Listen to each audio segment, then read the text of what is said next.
count on.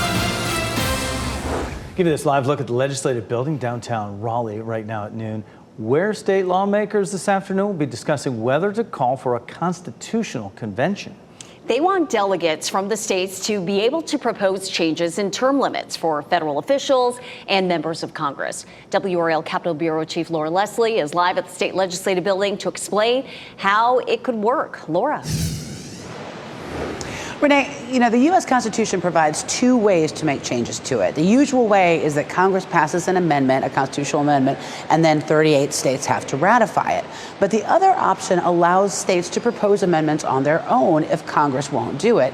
That's a constitutional convention. The U.S. has never had a constitutional convention, also called Convention of States. It got close in the 1980s when a majority of states wanted a balanced budget amendment, but 34 states have to agree to a constitutional convention, and that effort fell a couple states short. The bill House lawmakers are going to talk about today would call a convention to consider adding or changing term limits for members of Congress and other federal officials. Well, the bill doesn't say which federal officials. It could include just about any of them, including the president, who has talked about a third term, something the current U.S. Constitution would not allow.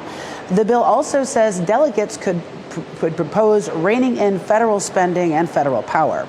Now, the issue has divided politicians because Meredith College political scientist David McClellan says there's really no way to limit what changes those delegates might propose. There are no constitutional standards saying that once we get there, only one amendment could be considered. It's, again, like Pandora's box. The lid could come off and we could see a wholesale rewriting of the Constitution.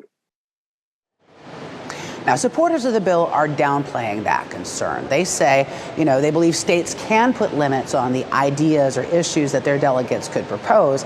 And they say whatever would come out of the convention, it would still have to be ratified by 38 states to actually take effect.